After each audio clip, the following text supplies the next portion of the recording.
இப்போ இந்த கவர்மெண்ட் கவுந்துரும் சொல்றதுக்கு உள்ளார்ந்து ஒரு இன்னொரு முக்கியமான காரணம் இருக்கிறது. அதற்கு எந்த மதவாதத்தை மையப்படுத்தி நீங்கள் பேசி வந்தீர்களோ அந்த மதவாதம் அடிபட்டு இருக்கிறது. இனிமே இதை காட்டி நீங்க யாரையும் டைவர்ட் பண்ண முடியாது.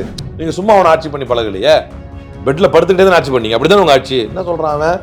இல்லைங்க ஒத்து வர மாட்டேன்றான். என்ன பண்ணுது நிர்மலா, ஈடி அனுப்பு, இப்படிதானே இருந்தீங்க. மாட்டுக்கறி வச்சுதான் சொல்லி வீடுகள் இடிக்கப்படுது. இது எல்லாமே பார்க்கிறோம்ல, மோடி அதே பாணியோட தான் இருக்காரு. அதனாலதான் ஆட்சிக்கு வந்துடணும். ராஜா நீ எழுந்திரி, நீ பழைய மாதிரி இல்லை, அதே வேலையை திரும்ப செஞ்சுட்டு இருக்கிற, ரொம்ப நாள் நீடிக்காதுன்னு சொல்றோம். எந்த சர்வாதிகாரியும் தனக்கு வீழ்ச்சி வந்து விட்டதாக எப்போதுமே உணர மாட்டாங்க. அப்படி உணர்ந்திருந்தா இன்னொரு 10 நாள் முன்னால கிளம்பி ஓடி இருக்கலாம் சொல்லிட்டு. ஸோ கவிழும் தான் இவங்களுக்கு தெரியும். இது கவிழும், திரும்ப சொல்றேன், உறுதியாக கவிழும். எதிர்கட்சிகள் என்ன செய்ய போறாங்க அப்படின்னு எதிர்பார்ப்பு இருக்கிற டைம்ல இந்த ஆட்சியும் போக போகுது அப்படின்னு பீதியை கொண்டு வர்றதுல இது பீதின்னு யார் சொன்னா? இதுதான் ஜனநாயகத்தின் கொண்டாட்டம். பாரதிய ஜனதா கட்சி வீழ்வது பீதின்னு சொல்ற முதல் நீங்க தான்.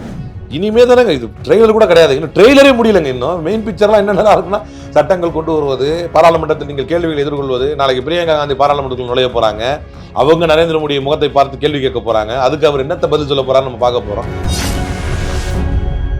வாய்ஸ் ஆஃப் சவுத் நேயர்களுக்கு வணக்கம். இந்த நேர்காணலில் நாம் சந்திக்கிறபவர் காங்கிரஸ் கட்சியிலிருந்து வழக்கறிஞர் அலிம் அல் புகாரி அவர்கள். வணக்கம். வணக்கம். இன்று உங்கள் தலைவர் ராகுல் காந்தியினுடைய பிறந்தநாள். முதலமைச்சர் மு க ஸ்டாலின் மை டியர் பிரதர்னு சொல்லி வாழ்த்து சொல்லியிருக்காரு. எப்படி உணர்றீங்க? கொண்டாட்டமாக உணர்கிறோம், மகிழ்ச்சியாக உணர்கிறோம். இப்படிப்பட்ட ஒரு தலைவர் பின்னணியில் இருப்பதை என்றைக்குமே நான் பெருமையாக கருதியிருக்கிறேன். அதை தமிழக களங்களிலே தொடர்ந்து நான் சொல்லி வந்திருக்கிறேன். ஜனநாயக் என்று மக்களால் அழகாகவும் அன்போடும் அழைக்கப்படக்கூடிய, ஜனநாயகத்தை பாதுகாக்கும் ஒரு தலைவருக்கு பிறந்த நாள். இந்திய அரசமைப்பு சட்டத்தை மாற்ற வேண்டும் என்று துடித்தவர்களை அதை எடுத்து தலையில் வைத்தும் கண்ணில் வைத்தும் ஒத்த வைத்த ஒரு மிகப்பெரிய தலைவருக்கு பிறந்த நாள். இன்னும் சிம்பிளாக சொல்கிறதா இருந்தால், ரொம்ப ப்ரிசைஸாக சொல்கிறதா இருந்தால், அரசியல் வெற்றி மட்டுமே வெற்றி அல்ல, கொள்கை வெற்றியும் அன்பு வெற்றியும் தான் வெற்றி, காதல் வெற்றி தான் வெற்றி என்பதை இந்த உலகிற்கு புரிய வைத்த, அதிலும் குறிப்பாக இந்தியா போன்ற மிகப்பெரிய உலகின் மிகப்பெரிய ஜனநாயக நாட்டில் அமிட் போலரைசேஷன் முழுக்க யாருமே எதிர்பார்த்தே இருக்க மாட்டாங்க. அயோத்தியிலலாம் யாருமே எதிர்பார்க்காத வண்ணம் முடிஞ்சிருச்சு, ஃபுல்லாக போலரைஸ் ஆயிருச்சு, கண்ட்ரியே க்ளோஸு, அவன் வெறியா பேசுகிறான் என்று சொன்ன இடத்தில் ஜனநாயகத்தை மீண்டும் துளிர்க்க வைத்து ஜனநாயக கொடியை நட்டிய மிகப்பெரிய ஒரு ஜனநாயக போராளிக்கு பிறந்த நாள் என்பது உள்ளபடியே உலகம் முழுக்க வியாபித்திருக்கக்கூடிய தலைவர் ராகுல் காந்தி. ஏன்னா ராகுல் காந்தியை பொறுத்த வரைக்கும் நாட் ஒன்லி இந்தியன் ஃபேன்ஸ், உலகம் முழுக்க ஃபேன்ஸ் இருக்காங்க. ஏன் நம்ம நேக்கா காமெடியாக சொன்னால் பாகிஸ்தானில் கூட ஃபேன்ஸ் இருக்கிறாங்க.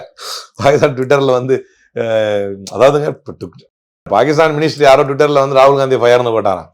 அதுக்கு ராகுல் காந்தி என்ன பண்ணுவார்? அதை ஒரு விவாத பொருளாக்கி பாகிஸ்தானே வந்து ராகுல் காந்தியை கொண்டாட விரும்புது. அப்படி இல்லை, உண்மையிலேயே எதிரிகள் தான், அரசியல் எதிரிகள், நம்முடைய தேசத்தில் குழப்பத்தை விளைவிக்க நினைக்கும் எதிரிகள் கூட, அவர்களுக்கு அந்த எண்ணம் இருக்கும் பட்சத்தில் அவர்கள் கூட வியந்து பார்க்கக்கூடிய ஒரு தலைவர். எப்படி இது சாத்தியம் என்று உலகமெல்லாம் இருக்கக்கூடிய மக்கள், ஏன்னா எங்கெங்கெல்லாம் பாசிசம் வந்து தலைவிரித்தாடியதோ அது உச்சத்தை தொட்டு தான் கீழே இறங்கும். அது உச்சத்தை தொட்டு மிகப்பெரிய சேதத்தை இந்த ஜனநாயக நாட்டில் ஏற்படுத்துவதற்குள் களத்திலே இறங்கி அன்பை விதைத்து காதலை போதித்து அந்த பாசிசத்தினுடைய உச்சந்தலையிலே ஒரு அடி படார் என்று அடித்து அதை கீழே இழுத்து வந்து போட்ட ஒரு மிகப்பெரிய தலைவருக்கு பிறந்த நாள் கொண்டாட்ட மன்னனிலே இருக்கிறோம். இப்போ உருவாகி இருக்கிற தேசிய ஜனநாயக கூட்டணி என்டிஏ கவர்மெண்ட் இது கவிழ்ந்துரும், இது வந்து மைனாரிட்டி கவர்மெண்ட் தான் அப்படின்னு எல்லா தலைவர்களுமே சொல்றாங்க.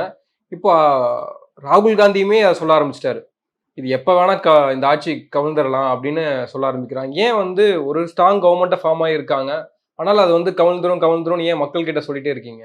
உங்கள் கேள்வியில் 2 பகுதியாக பார்க்குறேன். இது மைனாரிட்டி கவர்மெண்ட் கவுந்துரும் அப்படின்னா, மைனாரிட்டி கவர்மெண்ட்லாம் கவுந்துராது. மைனாரிட்டி கவர்மெண்ட்லாம் ஸ்ட்ராங்காக நடத்தி காட்டின வரலாறு எங்களுக்கு உண்டு, அவர்களுக்கும் இருக்கலாம் மேபி, ஆனால் மோடிக்கு இல்லை என்பதுதான் பார்ட். ஏன் சொல்கிறோம் அப்படின்னா, when he is not use to it, அது அவருக்கு என்னன்னே தெரியாது. நானே கூட ஒரு விவாதத்தில் பேசிகிட்டு இருக்கும்போது, நாங்கள் கலந்து ஆலோசித்து தான் எல்லாமே செய்வோம்னாரு. எனக்காக சிரிப்பு வந்துச்சு. நான் கேட்டேன், இந்த சிரோமி அக்காளி இதில் வந்து கலந்து ஆலோசித்து தான் ஃபார்முலாஸ் கொண்டு வந்தீங்களா? நீங்கள் இல்லை, கலந்து ஆலோசிக்கல தானே வெளியே போனாங்க. சுப்ரீம் கோர்ட்லேயே வந்து டிமானிட்டைசேஷனை பற்றி என்ன சொன்னாங்க? ஃபினான்ஸ் மினிஸ்டர் கூட தெரியாதுன்னாங்க. என்ன ஒரு கொடுமை! ஒரு ஜனநாயக நாட்டில் ஃபினான்ஸ் மினிஸ்டருக்கே தெரியாமல் டிமானிட்டைசேஷன் அறிவித்த ஒரு பிரதமர்.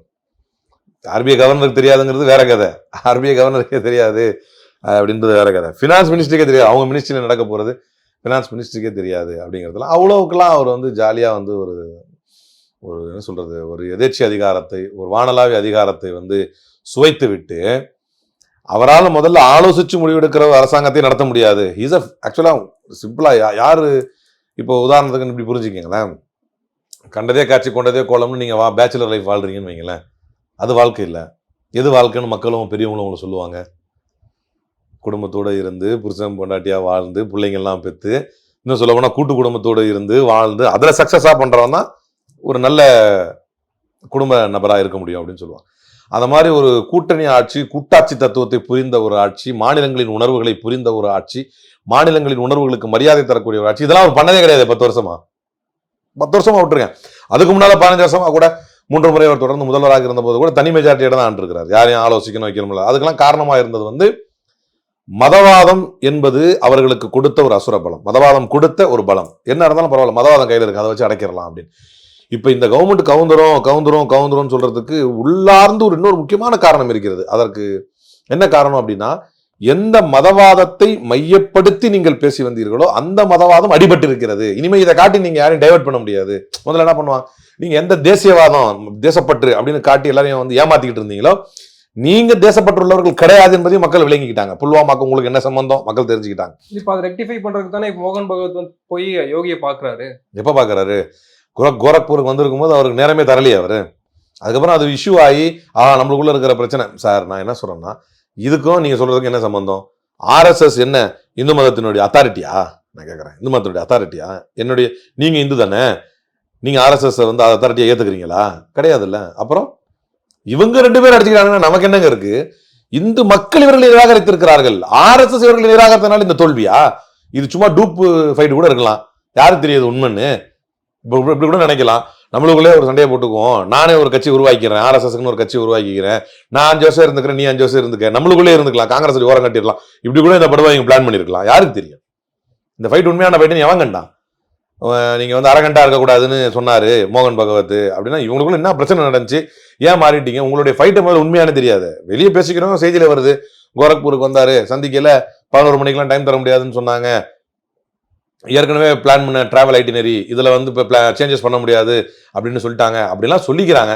அந்த ஆர்எஸ்எஸ்னுடைய இன்னொரு நிர்வாகி வந்து பயங்கரமா பகிரங்கமா வந்து மோடியை எதிர்த்து பத்திரிகை அறிக்கையெல்லாம் கொடுத்துக்கிட்டு இருக்கிறாரு, பிஜேபி எதிர்த்து பத்திரிகை அறிக்கையெல்லாம் கொடுக்குறாரு. அதெல்லாம் வந்து ஏன்னா இவங்கெல்லாம் எவ்வளவு பெரிய மோசமானவங்க நம்ம வந்து வரலாறுல பார்த்துருக்கிறோம். நாடகம் தான் அது. அப்போ அந்த நாடகம் வந்து ஒரு வேலை தப்பாகணும். அதனால நான் என்ன சொல்றேன்னா, நான் அதை வச்சு பேசலைங்கிறேன். அது நாடகமோ உண்மையோ, நாடகமா தான் தெரியுது பார்க்கும்போது, அது நாடகமோ உண்மையோ, நான் அதை வச்சு சொல்ல வரல. இந்துக்கள் உங்களை நிராகரித்து விட்டார்கள். அயோத்தியாவில் இருக்கின்ற இந்துக்கள், ஃபைசாபாத்தில் இருக்கக்கூடிய இந்துக்கள் உங்களை நிராகரித்து விட்டார்கள். இதுக்கப்புறம் நமக்கு என்ன பயம்? நிராகரித்துட்டாங்கன்னா என்ன அர்த்தம்? உங்களுடைய இந்த பொய் முலாம் பூசப்பட்ட, உண்மை முலாம் பூசப்பட்ட பொய் பேச்சுக்களை மக்கள் நம்ப தயாராக இல்லை. உங்களுடைய கபட நாடகங்களை மக்கள் புரிந்து கொண்டார்கள். நீங்கள் இந்துக்களுக்கு ஆதரவானவர்கள் இல்லை, நீங்கள் இந்துக்களுக்கு நன்மையை செய்ய முடியாது, நீங்கள் இந்து மதத்திற்கே எதிரானவர்கள் என்பதை அவர்கள் புரிந்து கொண்டார்கள். ஒரு கட்டத்துக்கு மேல் ராமருக்கே மேல நான் சுப்பீரியர் நீங்க சொல்ல வரீங்கன்னு மக்கள் புரிஞ்சுக்கிட்டாங்க. எந்த அளவுக்கு இவர் வந்து இறங்கி சென்று விட்டார் என்றால், ஒடிசாவில் கிடைத்த எம்பிக்களால் நமக்கு வந்து சீட்டு தப்பிச்சிருச்சு அப்படிங்கிறதுக்காக நீங்க தேர்தல் முடிவுகளுக்கு பின்னால் வந்த உடனே நீங்க ஜெய் ஜெகநாதன் சொல்லும் போதே மக்கள் புரிஞ்சு மாட்டா, கடவுளையே 10 நிமிஷத்துல கை விட்டானடா இருந்தால் அப்படின்னு சொல்லலாமே. ஜெய் ஸ்ரீராம்னு அதே மாதிரி சொல்லிட்டு கூடுதலா ஜெய் ஜெகநாதன் சொல்லலாமே. இப்ப நம்ம சொன்னா கூட எவனாவது கமெண்ட்ல கேட்பான், உனக்கு எது தேவையில்லாத பெரிய விஷயமா ஏன் மாத்துறீங்க? அது ஒரு முழக்கம் தான், அதையே அது ஒரு மாத்தினதே ஒரு பெரிய விஷயமா பார்க்கணுமா? இப்படி முழக்கங்களை இடாமல் ஜனநாயக முழக்கங்களை இட்டு வந்திருந்தால் நீங்கள் இந்த முழக்கத்தை பற்றி ஏன் கேள்வி கேட்கிறீங்கன்னு என்ன கேட்கலாம். நீங்க இதுக்கு முன்னால் இப்படி முழக்கம் போட்டு அதுவே பேசு பொருளாகி என்ன இப்படி முழக்கம் போடுறாங்க, அவர் அல்லாஹ் அக்பர்னு சொல்லி முழக்கம் போட்டு பதவி பிரமாணம் பண்றாரு, இவங்க ஜெய் ஸ்ரீராம்னு சொல்லி முழக்கம் போட்டு பதவி பிரமாணம் பண்றாங்க, 2 பேரும் போலரைஸ் பண்றாங்க பார்லிமெண்ட்டை அப்படின்னு பேச்சு வந்ததுனால இது முக்கியத்துவம் பெற்றுருச்சு. ஜெய் ஸ்ரீராம் என்கின்ற புனித வார்த்தையும் ஐசிஸ் போன்ற பயங்கரவாத அமைப்புகளால் வந்து அல்லாஹ் அக்பர் என்கின்ற புனித வார்த்தையும் கெட்டு போன பிறகு அது விவாத பொருளாக மாறுவதை யாருமே மறுக்க முடியாது. நீங்க தானே அதை வச்சுக்கிட்டு அதை சொல்லிக்கிட்டு ஒரு புனித வார்த்தையை சொல்லி சொல்லி இறைவனால் படைக்கப்பட்ட மனிதனையே கொன்றீர்கள், ஒரு புனித வார்த்தையை சொல்லி சொல்லி மாட்டுக்காக மனிதனை கொன்றீர்கள். ஜெய் ஸ்ரீராம்ங்கிறது புனித வார்த்தை இந்து மதத்தில். அந்த புனித வார்த்தையை சொல்லி சொல்லி தானே ஒரு மசூதியை இடித்தீர்கள். அந்த புனித வார்த்தையை சொல்லி சொல்லி தானே நடக்கக்கூடிய அத்தனை கலவரங்களையும் நியாயப்படுத்தினீர்கள். அந்த புனித வார்த்தையை சொல்லித்தானே அரசு பாதுகாப்பிலே போலீஸ் பாதுகாப்பிலே வரக்கூடிய இருவரை நட்ட நடு ரோட்டிலே சுட்டுக் கொண்டீர்கள். சொல்லிட்டு அப்படிதான் சரண்டர் ஆனீங்க. அந்த புனித வார்த்தையை நீங்க வந்து பொலிட்டிசைஸ் பண்ணும்போது அந்த புனித வார்த்தை பாயிண்ட் ஆஃப் கான்ட்ரவர்சி ஆகும், பாயிண்ட் ஆஃப் டிஸ்கஷன் ஆகும், பாயிண்ட் ஆஃப் டிபேட் ஆகும். மாறும்போது அதை நம்ம பேசித்தான் ஆகும். அப்ப இத்தனை வருஷம் நீங்க எந்த புனித வார்த்தையை சொல்லிட்டு இருந்தீங்க, இப்ப திடீர்னு இந்த புனித வார்த்தையை சொல்றதுக்கான காரணம் என்ன? இல்ல எனக்கு அந்த கடவுளும் சேர்ந்து உதவி பண்ணிச்சு, அதனால ஆட்சி தப்பிச்சுது அப்படின்னு நீங்க சொல்றது, அந்த அதுக்காக இந்த கடவுளை கைவிட்டுருவீங்களா? இதெல்லாம் நான் எதுக்காக சொல்றேன் அப்படின்னா, இதையும் மக்கள் பார்க்கிறார்கள். அப்போ உனக்கு அரசியல் வெற்றி தரலன்னா நீ ராமனையை கை விட்டுருவியா அப்படின்னு மக்கள் கேட்பாங்கல்ல. உனக்கு அரசியல் வெற்றி நியாயமா என்ன செஞ்சிருக்கணும்? அப்ப இதுக்கு அவங்ககிட்ட பதில் இருக்கா? இல்ல அவர் ஜெகநாதர் சொன்னா தப்பு, ஜெகநாதர் என்ன சொன்னா என்ன தப்புன்னு சொல்ல வரல, ஸ்ரீராம ஏன் விட்டுட்டீங்கன்னு தான் நான் கேட்கிறேன். அதான் பாயிண்ட். அப்போ இதெல்லாம் மக்கள் பார்த்தாங்க. யார் பார்த்தா? ஆட்சி கவிழ்ந்துருன்னு சொல்றீங்க, ஆனால் இன்னொரு பக்கம் வந்து அருந்ததிரை மேல உபா சட்டம் பாயப்படுது, இன்னொரு பக்கம் இஸ்லாமியர்களுடைய வீடுகளை இடிக்கிறாங்க, மாட்டுக்கறி வச்சிருந்தா சொல்லி வீடுகள் இடிக்கப்படுது. இது எல்லாமே பார்க்கிறோம்ல. மோடி அதே பாணியோட தான் இருக்காரு. அதனாலதான் ஆட்சிக்கு வந்துடணும். ராஜா நீ எழுந்திரி, நீ பழைய மாதிரி இல்ல, அதே வேலையை திரும்ப திரும்ப செஞ்சுட்டு இருக்கிற, ரொம்ப நாள் நீடிக்காதுன்னு சொல்றோம். அதுக்காக தான் சொல்றோம். ஒருவேளை நீ ஒரு உணர்ந்து, நான் தான் சொன்னேன், ஒருவேளை உள்துறை அமைச்சகமும் ஃபினான்ஸ் மினிஸ்ட்ரியும் வந்து சந்திரபாபு நாயுடுக்கும் நிதிஷ்குமாருக்கும் பிரித்து தரப்பட்ட இங்கே தான் போயிருந்தா கூட அடடே இவங்க வந்து கவனமா இருக்கிறாங்க போல அப்படின்னு நினைத்திருக்கலாம். இன்னைக்கு சபாநாயகர் சீட்டுக்கு வந்து, ஸ்பீக்கர் சீட்டுக்கு வந்து பிரச்சனை நடந்துகிட்டு இருக்கு, உள்ளுக்குள்ள போய்கிட்டு இருக்கு அப்படின்னா அதையும் உங்களுடைய கேள்விக்கு பதிலாக நான் முன்வைக்கிறேன். இந்த மினிஸ்ட்ரி வந்து ப்ராப்பரா அவங்களுக்குள்ள பிரித்து தரப்பட்டிருந்தால் கூட இல்ல இந்த பாயிண்ட் ஆஃப் டிஸ்கஷன் வராது போல தெரியுது என்று கூட நினைக்கலாம். எல்லாத்துக்கும் மேல இப்ப இந்த மாதிரியான பேச்சுக்கள், இதுவே நீங்க இன்னொரு கூட நம்ம டிபேட்டா எடுத்துக்கலாம். என்னன்னா, இதே பழைய மாதிரி இருந்தா இன்னும் அருந்ததிரை ஜெயிலுக்குள்ள இருந்திருப்பாங்க. 10 முறை உட்காந்து யோசிக்கிறாங்கல்ல, அவங்களை யோசிக்க வைக்கிறதுல ஜனநாயகம். உங்களுக்கு அந்த பழக்கம் இல்லைல்ல, இவங்களுக்கு எதாவது நெருக்கடி இருக்க போய் தானே அவங்க ஏதாவது தொட்டிருப்பாங்க.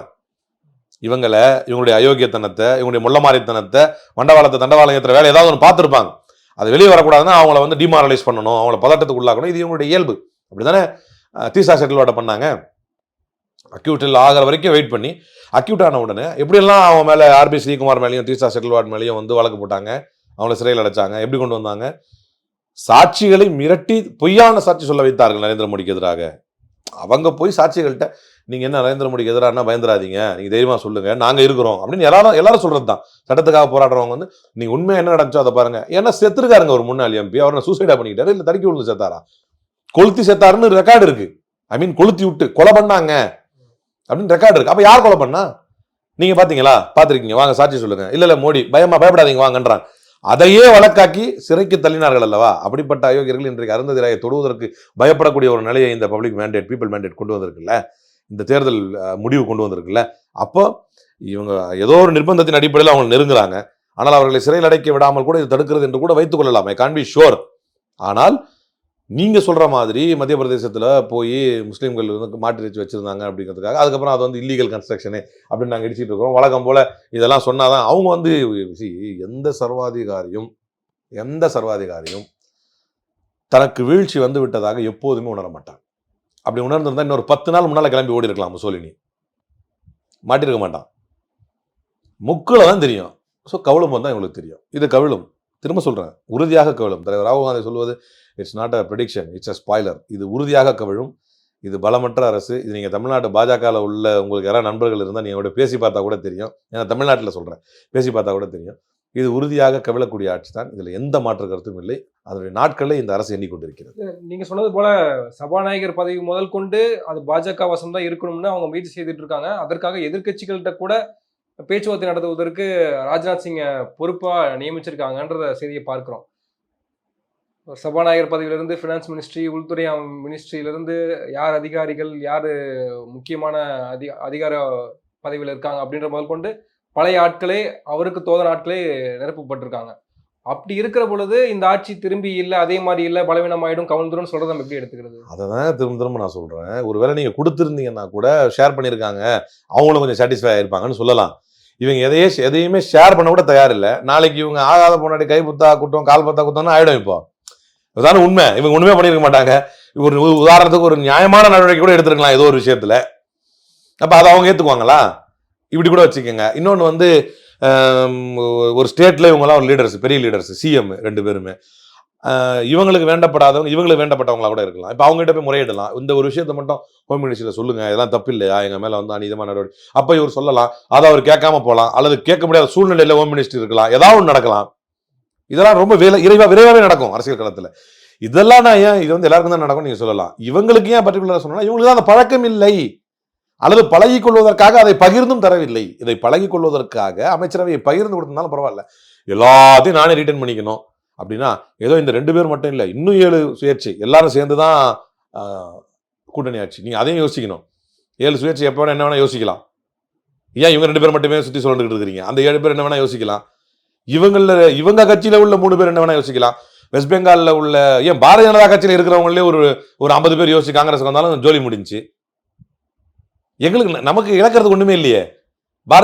வெஸ்ட் பெங்கால்ல இருந்து நேத்து வந்து ராஜ்யசபா எம்பி போய் மம்தா பானர்ஜியை பார்த்து சால்வ் போட்டிருக்காரு. அங்க உள்ள எம்பிங்கெல்லாம் தொடர்ந்து பேசிட்டு இருக்காங்க. விளையாட்டு கிடையாது இது. வெறும் சிபிஐ நிதிஷ்குமார் மட்டுமா சுத்தி சொல்லுது. இங்க அதோ பார்லிமெண்ட் காடி கூட இங்க கூட உருவலாம், என்ன வேணா நடக்கலாம். இந்த ஆட்சி பக்கம் எதிர்கட்சிகள் வலுவடைஞ்சிருக்காங்க. எதிர்கட்சிகள் பார்க்க அழகா இருக்கு. ஜனநாயகம் வந்து நாடாளுமன்றத்தில் இனிமேல் பார்க்க போறோம். ராகுல் காந்தி, பிரியங்கா காந்தி, மோகா மைத்ரா உள்ளிட்ட நபர்கள்லாம் நாடாளுமன்றத்துக்கு போக போறாங்க. பிரியங்கா காந்தியும் கண்டஸ்ட் பண்ண போறாங்க முதல் முறையா. இதெல்லாமே பார்க்கணும்ல. அப்ப எதிர்கட்சிகள் என்ன செய்ய போறாங்க அப்படின்னு எதிர்பார்ப்பு இருக்கிற டைம்ல இந்த ஆட்சியும் போக போகுது அப்படின்னு ஒரு பீதியை கொண்டு வருது இருக்குல்ல. இது பீதின்னு யார் சொன்னா? இதுதான் ஜனநாயகத்தின் கொண்டாட்டம். பாரதிய ஜனதா கட்சி வீழ்வது பீதின்னு சொல்ற முதல் நீங்க தான். பாரதிய ஜனதா கட்சி வீழ்வது இப்போ நான் என்ன சொல்லணும்னா, ஜனநாயகம் நீங்க சொல்ற வார்த்தைனா ஒரு ரொம்ப நியாயமான விஷயம் சொன்னீங்க. ஒரு ஆட்சி வீழ்ந்து விட வேண்டும் என்று நினைப்பது ஜனநாயகத்துக்கு அழகில்லை. அதை விரும்பல. இது வீழும் என்று சொல்வது நான் அகைன் சொல்றேன், it's not a prediction, it's a spoiler. இது வீழும் என்பது இயற்கையின் விதி. ஒரு பிரச்சனை நடக்கிறது என்றால் இனி நீங்கள் மோடியை மட்டுமே கண்டித்து ஆர்ப்பாட்டம் நடத்தணும்னு அவசியம் இல்லை. ஆந்திராவில் ஒரு பெருந்திரள் ஆர்ப்பாட்டத்தை ஷர்மிளா வந்து சந்திரபாபு நாயுடு எதிராக கூட நடத்தலாம். ஏன்னா அவங்களுடைய கூட்டணி ஆட்சி தானே.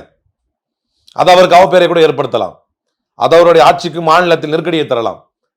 நிதிஷ்குமாருக்கு எதிராக பீகாரில் தேஜஸ்வி கூட நடத்தலாம். அது அவர்களுக்கு வந்து அது ஒரு நெருக்கடியை தரலாம். அதன் மூலமாக இனிமே தானேங்க, இது ட்ரெய்லர் கூட கிடையாது, இன்னும் ட்ரெய்லரே முடியலங்க. இன்னும் மெயின் பிக்சர்லாம் என்னென்ன இருக்குன்னா, சட்டங்கள் கொண்டு வருவது, பாராளுமன்றத்தில் நீங்கள் கேள்விகள் எதிர்கொள்வது. நாளைக்கு பிரியங்கா காந்தி பாராளுமன்றத்தில் நுழைய போறாங்க. அவங்க நரேந்திர மோடி முகத்தை பார்த்து கேள்வி கேட்க போறாங்க. அதுக்கு அவர் என்னத்தை பதில் சொல்ல போறான்னு நம்ம பார்க்க போறோம். இல்ல பழைய மாதிரி சும்மா எஸ்கேப் ஆகி ஓடிட முடியுமா? நோ கான்பிடன்ஸ் மோஷன் கூட்டு வந்து இழுத்து வச்சா காங்கிரஸ் நோ கான்பிடன்ஸ் நக்கல் பேச்சில் இப்ப பேச முடியுமா? இல்ல அன்னைக்கு வந்து மணிப்பூர் என்று கத்திய போது விளையாட்டு இல்லையே. இவங்க ஜனநாயகத்தை கேள்வி கூத்தாக்கியது வெறும் ஜனநாயகத்தை அல்ல, அந்த ஜனநாயகத்தை நம்பி இருந்த 140 கோடி இந்திய மக்களை வந்து இவங்க விளையாட்டு கேலி பொருளாக்குனாங்க. ஜனநாயகத்துல நம்பிக்கை இருக்கு, மணிப்பூருக்கு ஏதாவது நடந்துடும் நீங்களும் நினைச்சீங்க, நானும் நினைச்சேன். ஜனநாயகம் மிச்சம் இருக்கு, ஏதாவது ஒண்ணு பண்ணணும். ஒரு பொறுப்புன்னு இருக்குல்லப்பா. மோடி வந்து ஏதாவது பேசிதானே ஆகணும்.